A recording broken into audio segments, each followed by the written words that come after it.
ये किताब आपको क्यों पढ़नी चाहिए? आपने कछुए और खरगोश की कहानी तो सुनी होगी, जिसमें कि खरगोश को अपनी जीत का इतना भरोसा था कि उसने कछुओं को एक रेस के लिए चैलेंज कर दिया और फिर खुद रेस में आगे आकर सो गया। अंत में जीत कछुओं की हो गई। ऐसा ही कई रोचक कहानियाँ हमारे समाज में आम तौर पर छोटी बड़ी शिक्षाएं देने के लिए इस्तेमाल की जाती हैं। अब इस बात की कल्पना करें कि आपने ऐसी रोचक कहानी सुनाई जिसे सुनकर आपने अपना जीवन जीने का तरीका ही बदल लिया और तो और अपनी सबसे प्यारी चीज को भी बेच दिया। तो आइए ऐसे ही एक कहानी हम इस किताब में पढ़ते हैं और एक सरल और सुखी जीवन की ओर एक कदम बढ़ाते हैं, क्योंकि आप अपने दिमाग की तुलना एक गार्डन से कर सकते हैं। कैसे एक लाइट हाउस का चित्र आपको एक खुशहाल जीवन जीने का रास्ता बता सकते हैं। एक सूमो रेसलर ने आप क्या सीख सकते हैं? एक सूमो रेसलर से आप क्या सीख सकते हैं? ये कहानी जूलियन मेंटल नाम के एक वकील की है, जिसके पास भगवान का दिया हुआ सब कुछ था। लंदन की सबसे famous university Harvard law school से ग्रेजुएशन करने के बाद वो अमेरिकन कोर्ट का एक जाना माना ट्रायल लॉयर बन गया। 7 अंकों की आमदनी, आलीशान घर, एक लाल रंग की घर के बाहर शान से खड़ी फेरारी। उसके पास वो सब कुछ था जिसका सपना एक इंसान देखता है। लेकिन ये सब तो ऊपरी बातें थीं, अंदर ही अंदर वह संघर्ष कर रहा था।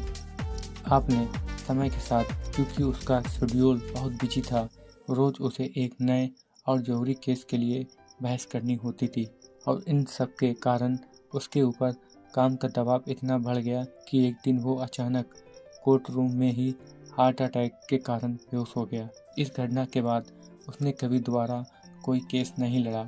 उसके जान पहचान वालों का कहना था कि वो सब छोड़कर शांति और संतोष की खोज में इंडिया चला गया, और असल में हुआ भी यही था। जाने से पहले जूलियन ने अपना बंगला और फरारी भी बेच दी थी, और 3 साल बाद जब एक दिन वह अपने एक सहकर्मी के पास अचानक आ पहुंचा तो उसे देख हैरान रह गया। वो एकदम सेहतमंद और चुस्त दुरुस्त, उसके चेहरे से तेज झलक रहा था और उस पे गौतम बुद्ध जैसी मुस्कुराहट थी। हुआ यह था कि अपनी भारत यात्रा के दौरान मेंटन मीलों पैदल चला। अपने सफर में वह सबसे पहले योगियों से मिला। वह देख कर हैरान रह गया कि कैसे इन योगियों ने उम्र के पड़ावों को भी मात दे दी है। इसी दौरान उसने कश्मीर के सिवाना में रहने वाले साधुओं के बारे में सुना और इसी कारण वह अपनी खोज जारी रखते हुए हिमालय की पर्वत श्रृंखलाओं पर जा पहुंचा, जहां उसकी मुलाकात वहां रहने वाले साधुओं से हुई, जिनके सानिध्य में उसने सच्ची जागरूकता को प्राप्त कर अपनी अंतर आत्मा से मिलन किया।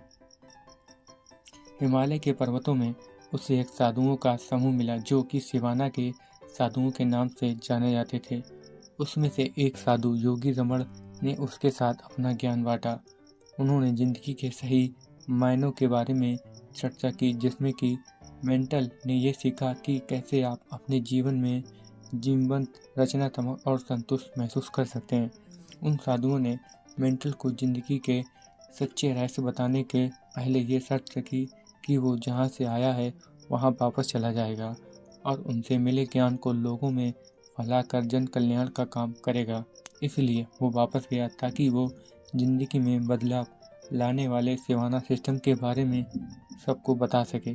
साधुओं ने मेंटल को सिवाना सिस्टम के 7 गुणों के बारे में बताया और इन गुणों को उन्होंने एक रहस्यमय कहानी के जरिए उसे समझाया। कहानी एक सुंदर, शांत और हरे भरे गार्डन से शुरू होती है, जहाँ ढेर सारे फूल खिलते हैं और जहाँ का वातावरण बहुत ही सुहावना था। इस गार्डन के बीचों बीच एक लाल रंग की लाइट हाउस था। सब कुछ इतना शांत था कि वहाँ एक शांति हो भंग करता हुआ एक सूमो रेसलर लाइट हाउस में घूमता हुआ बाहर आता है। 9 फीट लंबा, 900 पाउंड के वजन के वाले उस रेसलर के पास तन ढकने के लिए कुछ भी नहीं, बस एक गुलाबी वायर केबल थी जिससे उसने अपने निजी अंगों को ढका हुआ था। गार्डन में घूमता हुआ वह एक सुनहरी घड़ी से टकरा गया।